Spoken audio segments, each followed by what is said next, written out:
ढोल का बाड़ है, ढोल का बाड़, ढोल का बाड़।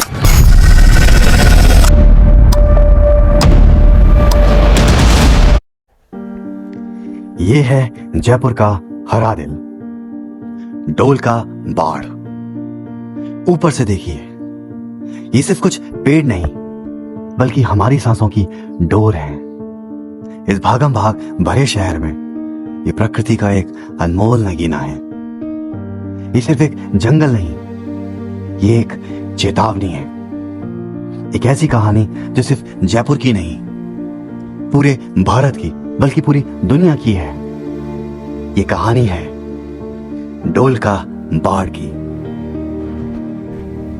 ढोल का बाड़ जयपुर के हृदय में स्थित एक 100 एकड़ का हरा भरा खजाना। जरा देखिए यहां जीवन कितना समृद्ध है।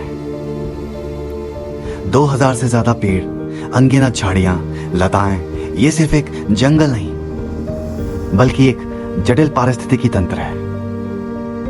यहां 60 से ज्यादा अलग अलग प्रजातियां पाई जाती हैं, जिनमें से कुछ यहीं के हैं, जैसे इंडियन रोलर, पीले पैर वाला हरा कबूतर, धनेश, और कुछ दूर देशों से आते हैं, जैसे सुनहरी ओरियन।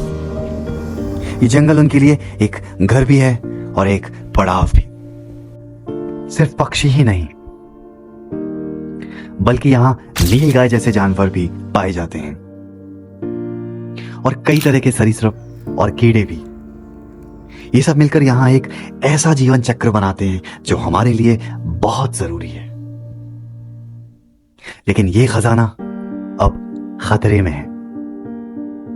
शहर बढ़ रहा है, कंक्रीट का जंगल फैल रहा है और हमारी हवा जहरीली होती जा रही है। ढोल का बाड़, जो कभी शहर के लिए एक हरा भरा फेफड़ा हुआ करता था, अब कटने वाला है। यहां एक मॉल, होटल्स आदि का निर्माण होने जा रहा है। लेकिन क्यों? क्या विकास का यही मतलब है? क्या हम अपनी आने वाली पीढ़ी को सिर्फ इमारतें और सड़कें ही देना चाहते हैं और ये अनमोल प्रकृति उनसे छीन लेना चाहते हैं? ये सिर्फ जयपुर की कहानी नहीं है बल्कि इस समय ये पूरी दुनिया में हो रहा है। अंधाधुंध विकास, बेलगाम उपभोक्तावाद और जलवायु परिवर्तन हम अपनी धरती को अपने ही हाथों से रौंदने में लगे हुए हैं। ढोल का बाड़ का विनाश वास्तव में पृथ्वी के विनाश का प्रतीक होगा। यही ढोल का बाड़ आज एक असाधारण कहानी का केंद्र बन गया है। ये कहानी है एक ऐसी पहल की, एक ऐसे आंदोलन की जिसमें आम जन भी अपनी आवाज उठा रहे हैं। कोई छात्र है, कोई पर्यावरण प्रेमी, तो कोई साधारण नागरिक है। हर कोई इस आंदोलन में अपनी भूमिका निभा रहा है। लेकिन क्या है जो इन लोगों को इतना प्रेरित कर रहा है और इस पहल को इतना महत्वपूर्ण बना रहा है? आइए हम इन्हीं से जानने की कोशिश करते हैं कि ढोल का बाड़ इनके लिए क्या मायने रखता है और ये इस पहल में इतना समय और ऊर्जा क्यों लगा रहे हैं। इनके अनुभव आपको सोचने पर मजबूर कर सकते हैं। इनके विचार आपको एक नई दिशा दिखा सकते हैं और मैं उम्मीद करता हूं कि इनके विचार आपको भी इस आंदोलन से जुड़ने के लिए प्रेरित करेंगे।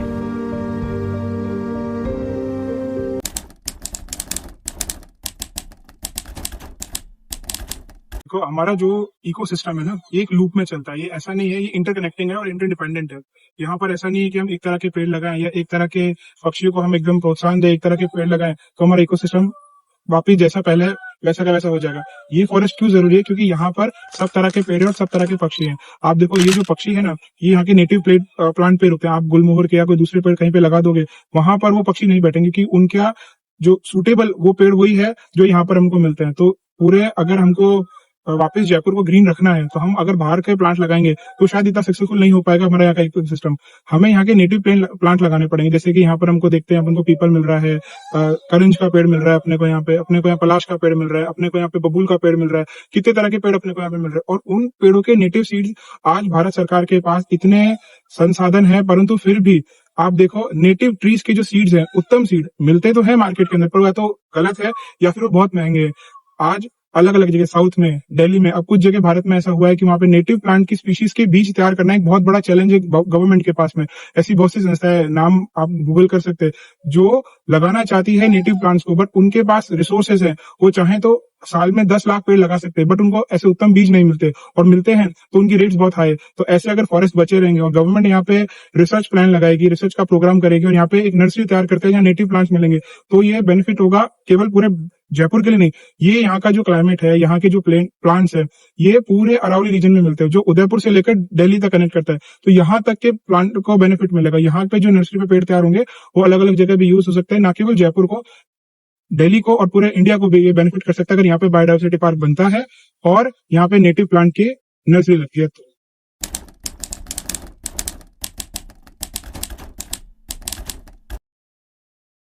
ये जो जंगल है ढोलका बाड़ का, इसको बचाना बहुत जरूरी है, क्योंकि जयपुर में बहुत कम एरिया है, ग्रीन एरिया बचा है। और ये आप मान लीजिए कि ये एरिया 5-6 लाख की पॉपुलेशन के बीच में ये एरिया है। आसपास कोई भी इस तरीके का जंगल नहीं है। और ये जंगल इतना महत्वपूर्ण है क्योंकि इसमें 2500 पेड़ हैं और जो सरकार इनको काटने वाली है। यहाँ 80 प्रकार की चिड़ियां आती हैं पूरे साल भर में, बहुत सारी माइग्रेटरी बर्ड्स आती है, और ऐसी चिड़िया भी आती हैं जो लुप्त होने के कगार पे है, ऐसी चिड़ियाएं भी हैं। फिर यहाँ बहुत सारे जीव जंतु है, करीबन 20 नीलगाय होंगी, इधर मंगूज है, अलग अलग किस्म के सांप हैं, और चमगादड़ है। बहुत सारे ये इस एरिया में जीव जंतु हैं जिनको भी बचाने की जरूरत है। और चमगादड़ की तो खास बात ये होती है कि it is a natural pesticide. वो बहुत सारे कीड़ों को खाता है चमगादड़, और तो उसकी यहाँ प्रेजेंस है, और इसलिए ये पेड़ भी इतने हेल्दी है यहाँ पे, क्योंकि जितने भी कीड़े मकोड़े ऐसे हैं जो हानिकारक है वो चमगादड़ खा लेते हैं। तो चमगादड़ का होना यही दिखाता है कि ये बहुत रिच एरिया है और उनका खाना भी उनको यहाँ उपलब्ध होता है। यहाँ पे जो पक्षी आते हैं वो कोई ईस्ट यूरोप से आ रहा है, तो कोई मंगोलिया से आ रहा है। इतने दूर दूर से पक्षी आते हैं यहाँ पे विंटर के महीने में। और अभी इस मौसम में जो पक्षी आ रहे हैं वो साउथ से आ रहे हैं, और वो आना शुरू हो गए और यहाँ पे नेस्टिंग करके और फिर सितंबर के महीने में वापस चले जाएंगे। तब टाइम हो जाएगा हमारा अक्टूबर से विदेशी पक्षियों के आने का। तो इतनी सुंदर जगह को हमें प्रोटेक्ट करके रखना चाहिए, हमें इसको ऐसे नहीं जाने देना चाहिए। और हम सब ने भुगता है कोविड के टाइम, हम सब ने भुगता है। ऑक्सीजन की इतनी जरूरत है, AQI हम देख रहे हैं कितना हाई हो रहा है जयपुर का।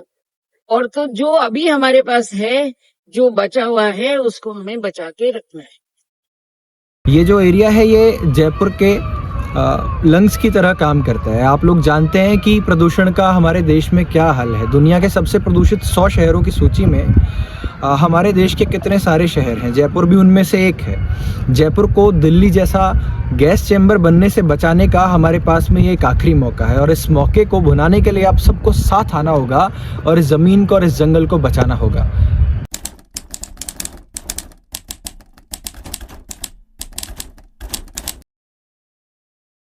तो ये जो ढोलका बाड़ वन क्षेत्र है, दरअसल ये रेवेन्यू रिकॉर्ड में इंडस्ट्रियल लैंड है, पर्पस इंडस्ट्रियल है और रीको के नाम पे है। ये रीको के नाम 1981 से है, उसके पहले ये सब एग्रीकल्चर लैंड थी। करीब 100 हेक्टेयर लैंड, बहुत ज्यादा लैंड पूरी रीको की है, लेकिन इससे बहुत सारी कॉलोनी आ गई। इस वक्त जिस क्षेत्र में हम खड़े हुए वो 40 हेक्टेयर है, करीब 100 बीघा जमीन में हम लोग खड़े हुए हैं। तो ये रीको के नाम से है। तो सबसे पहले 80s में इन्होंने एक जेमस्टोन पार्क बनाने के लिए एक वेंडर को दिया था कि आप जितने भी जेमस्टोन यूनिट्स हैं उनको लाके लगाइए और एक जेमस्टोन पार्क बनाइए। जहाँ पे खूब सारे लोग अपना बिजनेस कर रहे हैं, लेकिन वो डेवलप नहीं हुआ। जिसको दिया था वो डेवलप नहीं कर पाए। तो रिको ने उनको 95 में नोटिस दे के बोला आप निकलो, और पेनल्टी भी लगा दी कि आपने जो हम आपके साथ हमारा जो एग्रीमेंट था वो आपने पूरा नहीं किया।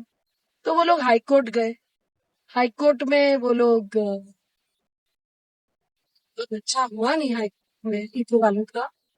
उसके बाद लोग रिको सुप्रीम कोर्ट में 2013 में फैसला आया कि ये लैंड रिको की है, और जो जेमस्टोन पार्क वाले उनको हैंड ओवर करनी चाहिए। और एक दूसरा केस था जहां कुछ रेजिडेंशियल लैंड के लिए एक स्मार्ट सिटी सोसाइटी है थी, और उन्होंने कहा कि इसको कन्वर्ट कर लीजिए रेजिडेंशियल पर्पज के लिए। अगर आप कह रहे हैं इंडस्ट्रियल, तो उन्होंने कहा बिल्कुल नहीं, ये पूरा क्षेत्र इंडस्ट्रियल ही है।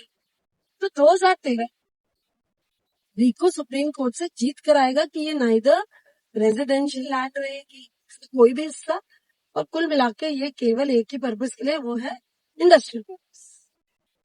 तो यहाँ हमारी कहानी शुरू होती है कि इतने दिन जब पड़ा रहा, 79 में एक्विजिशन हुआ था एग्रीकल्चर लैंड से, तो 79 से आज की तारीख लगभग 45 वर्ष एक फॉरेस्ट आ गया। जो जेमस्टोन पार्क वाले थे उन्होंने भी कुछ खास किया नहीं, तो एक पूरा फॉरेस्ट आ गया जिसको हम श्रब फॉरेस्ट बोलते हैं। तो जब यहाँ पे 2021 में अशोक गहलोत सरकार ने अपने बजट में अशोक गहलोत ने अनाउंस किया कि हम इसका फिनटेक पार्क बनाएंगे, तब हम लोग चौंके। तब यहाँ पे लोग जो वॉक के लिए आते थे और इसकी ब्यूटी को महसूस करते, जो सांस भरने जयपुर के लोग आते थे, हम लोग सब मिले और हमने कहा भाई इसको तो जाने नहीं दे, ये एक तरीके से लास्ट लंग है जयपुर का। तो हम लोगों ने देखा जब इतने पेड़ हम डॉक्यूमेंटेशन कर लेते हैं, तो एक रिटायर्ड डीएफओ हमारे साथ आए, बहुत सारे बॉटनी और डिपार्टमेंट के स्टूडेंट्स आए, बहुत सारे जोलॉजी डिपार्टमेंट के स्टूडेंट्स आए। तो हमने इसका यहाँ का फ्लोरा, जितने भी पेड़ पौधे, तो 2500 तो पेड़ ही है यहाँ पे, जैसे 70 तो खेजड़ी होगी, बहुत सारे अरडू हैं, और तरह तरह के भोग वगैरह भी है, जो होता नहीं है वो सब है यहाँ। नीम खूब है, बहुत अच्छा हरा घना, कुछ तो ये क्षेत्र जैसे बहुत ही घना क्षेत्र, 500 से ज्यादा पेड़ है यहाँ, 2 कुएं भी है। तो ये तो हुई पेड़ों की बात। यहाँ चिड़िया बहुत आती है क्योंकि ये खुला स्पेस है। तो हमने डॉक्यूमेंटेशन किया और आज की तारीख में 80 वेराइटीज चिड़िया की। कुछ तो ऐसी है जो वाइल्ड लाइफ एक्ट के शेड्यूल 1, मतलब वो खत्म होने जा रही है। कुछ तो ऐसी चिड़िया जो लुप्त इस देश से हो जाएंगी, इस दुनिया से हो जाएंगे। फिर दूसरी तरफ हम लोगों ने वर्म्स का डॉक्यूमेंटेशन किया, ग्रासेस का डॉक्यूमेंटेशन किया, एक पूरा मसौदा बनाया कि क्या आप चाहते हैं कि इसको डिस्ट्रॉय करें, एक फिनटेक पार्क, खूब सारी कमर्शियल बिल्डिंग, ये सब डिस्ट्रॉय हो जाएगा। तो हमने अपील की सरकार से। जब सरकार नहीं मानी, हम एनजीटी के पास भी गए, तो एनजीटी ने हमें कहा कि भाई ये इंडस्ट्रियल लैंड है तो हमारे क्षेत्र के बाहर है, हमारे क्षेत्राधिकार के बाहर है, लेकिन हर पेड़ जो काटा जाएगा उसका 10 पेड़ लगाना है उसी जगह पे। और दूसरा बोला कि जो फॉरेस्ट डिपार्टमेंट है वो अपने सीनियर अधिकारी को भेजे और इसको मुआयना करवाए कि क्या ये फॉरेस्ट डेवलप हो सकता है। तो हमने चिट्ठियां लिखी, हम कलेक्टर के पास गए, हम फॉरेस्ट डिपार्टमेंट में गए, क्या मुआयना तो करवाइए और ये जो इंडस्ट्रियल लैंड है इसको फॉरेस्ट लैंड में परिवर्तित करवाइए। लेकिन फिनटेक पार्क के जो रिको वाले, वो तो बुलडोजर लेके आ गए और सारा ये उखाड़ो वो उखाड़ो, इतने पेड़ काटे उन्होंने। ये 2023 की बात है। कुछ लोग, एक लोक संपत्ति संरक्षण समिति, वो हमेशा प्राकृतिक संसाधनों के लिए लड़ती, वो द्रव्यवती की लड़ाई लड़ी थी, वो खुद चले गए हाई कोर्ट। तो हाई कोर्ट में जो केस आया उसमें कुल मिला के यही था, बहुत लंबा चौड़ा केस था। कुल मिला के यही था कि भाई ये इंडस्ट्रियल लैंड है, ये रिको की रहेगी, आप कुछ भी आर्ग्यूमेंट करो, रिको अपना डेवलपमेंट करे। तो रिको आ गई, सरकार बदल गई। तो सरकार जो आई, वो सरकार जो भजन लाल सरकार आई, उन्होंने एक स्टेप आगे किया। वो लोग तो फिनटेक पार्क बना रहे थे, भजन लाल सरकार आज इस पे प्राइम मिनिस्टर की एकता मांग, ताकि आदिवासियों के प्रोडक्ट्स के लिए एक मार्केटिंग स्पेस हो। बहुत बढ़िया होना चाहिए। आदिवासियों के आदिवासी एक कामगार भी है, एक आर्टिजान भी है, लेकिन यहाँ पे तो कोई फुटफॉल है ही नहीं, यहाँ पे तो कोई लोग आते ही नहीं है, एक वेस्ट है। आपको कोई ठिकाना देना था, आपने दे दिया। साथ साथ कह रहे हैं मंडपम बनेगा ट्रेड फेयर के लिए। अब आप जो मंडपम वगैरह बना रहे हैं तो होटल, आपको लगता है ये पेड़ पौधे जब कंस्ट्रक्शन शुरू होएगा, इतना सीमेंट धूल चलेगी तो कोई चिड़िया आएगी इस इलाके में? सब भाग जाएंगे। तो हम तो न ही केवल होटल बनेंगे, कमर्शियल स्पेस, क्योंकि है तो ये रीको की लैंड ना, तो फिनटेक तो इन्होंने ये नहीं कहा हमने रद्द किया, तो थोड़ा बहुत फिनटेक भी बना लेंगे। तो लेकिन ये सारे कंस्ट्रक्शन में ये तो खत्म हो जाए। हमारा बार बार कहना है रीको से, आपके पास तो 40 इंडस्ट्रियल क्षेत्र है इसी जयपुर जिले में, आप कहीं और ले जाइए। ठीक है, आपके एयरपोर्ट के पास है, मेन रोड के पास है, लेकिन इसको बायोडाइवर्सिटी पार्क में अगर आप कन्वर्ट कर दें, अपनी लैंड रखिए। यहाँ की इंडस्ट्री होनी चाहिए वो जो लोगों को सांस भरने का स्थान दे, जहां क्लाइमेट जस्टिस, क्लाइमेट चेंज को लेकर रिसर्च हो, जहां आम बच्चे लोग आके समझे क्यों प्राकृतिक संसाधनों को बचाना है, और इतिहास दर्ज करेगा कि एक पूरी इंडस्ट्रीज डिपार्टमेंट और एक रीको ने अपनी पूरी जमीन एक शहर को दे दी, और जहां पे इस तरीके का बायोडाइवर्सिटी पार्क डेवलप किया। मान लो आपको कुछ कंक्रीट स्ट्रक्चर्स ही बनाने, तो उस तरह का कंक्रीट लो जो पुराने जमाने में जिस तरीके का बिल्डिंग मटेरियल होता है वो टॉक्सिक नहीं होता है। आप लो रूफ बिल्डिंग बनाएं, आप इस तरीके से करिए कि वो इको स्पेस में ढल जाए और आपको रेवेन्यू मिलेगा। आप जब इको ट्रेल बनाएंगे उसको चार्ज करिए, आप क्लाइमेट जस्टिस म्यूजियम बनाइए उसमें चार्ज रखिए, आप जिन लोगों को ये सब चीजें करने को देंगे उनसे चार्ज लीजिए। तो ऑल्टरनेटिव विकास इसका संभव है अगर आप लोगों की दृष्टि से, उससे ज्यादा पेड़ पौधों की दृष्टि से देखें, वो ही एम्प्लॉयमेंट आएगा।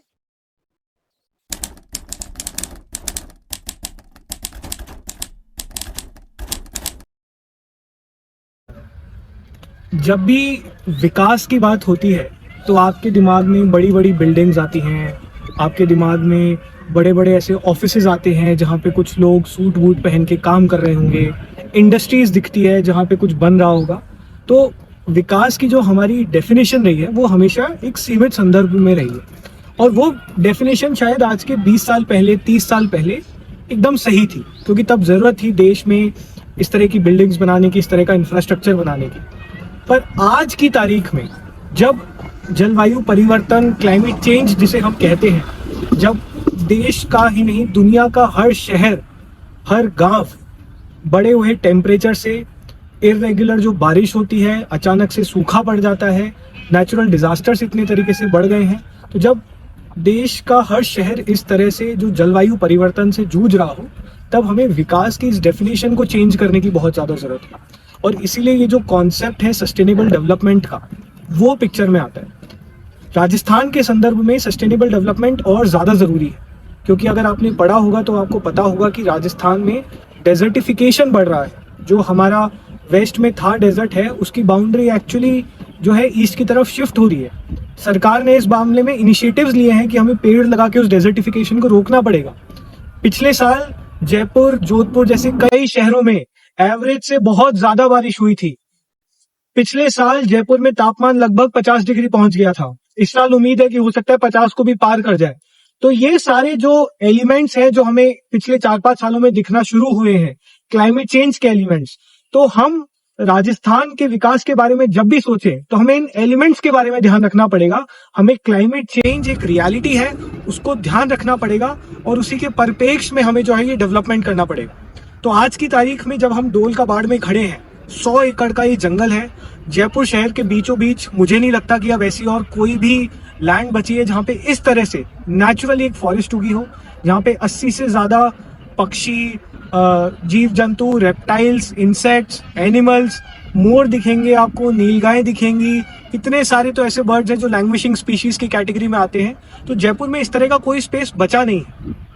तो बिल्कुल से राजस्थान में इंडस्ट्रियलाइजेशन की जरूरत है, पर इस तरह के जंगल को साफ करना हम आज की तारीख में अफोर्ड नहीं कर सकते।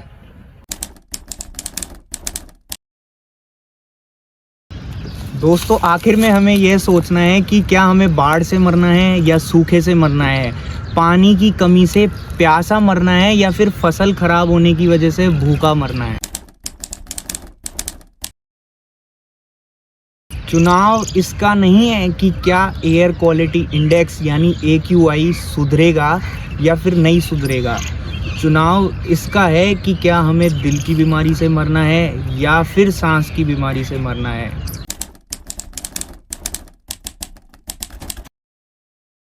कहीं ना कहीं सोचने वाली बात यह भी है कि ये जो हम डेवलपमेंट और सस्टेनेबल डेवलपमेंट के आपस में जितने भी मतभेद हैं ये क्या हैं। अगर जो हम डेवलपमेंट अभी तक कर रहे हैं क्या ये सस्टेन कर पाएगा कि नहीं, तब तो हम दूर की सोचें और डेवलपमेंट करने की। पर अगर जो पहले से ही विकास हो रहा है वही सस्टेन नहीं कर पाया तो आगे डेवलपमेंट का भी कोई सेंस नहीं रहेगा। और आगे अगर सस्टेनेबल डेवलपमेंट भी करा गया तो उसका भी कोई सेंस नहीं बचेगा, क्योंकि तब तक सब कुछ खत्म हो चुका होगा।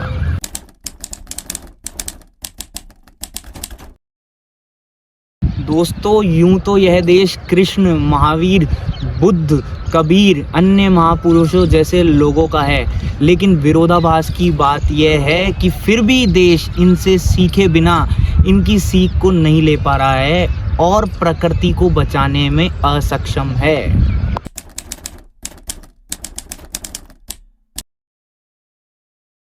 और दोस्तों दुख की बात सबसे ज़्यादा यह है कि जितनी भी चीज़ें अब तक हमने सोची है या विचारी हैं ये सब हमारे लिए हैं। हमने उनके बारे में तो सोचा ही नहीं जिनका कोई दोष नहीं है। पेड़ पौधे, पक्षी, अन्य जीव जंतु जो कि इस धरती पर रहते हैं। विज्ञान में दो चीज़ें हैं, एक तो नेचुरल एक्सटिंक्शन, एक है एंथ्रोपोजेनिक एक्सटिंक्शन।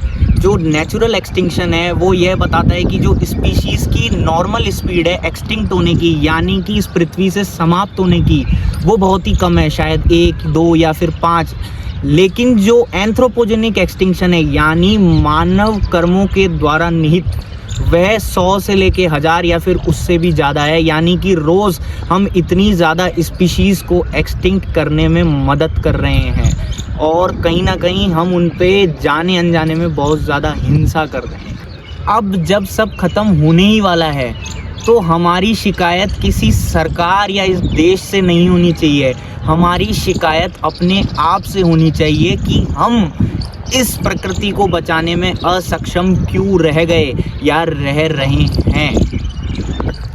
हम चुप क्यों हैं, हम सवाल क्यों नहीं उठा पा रहे।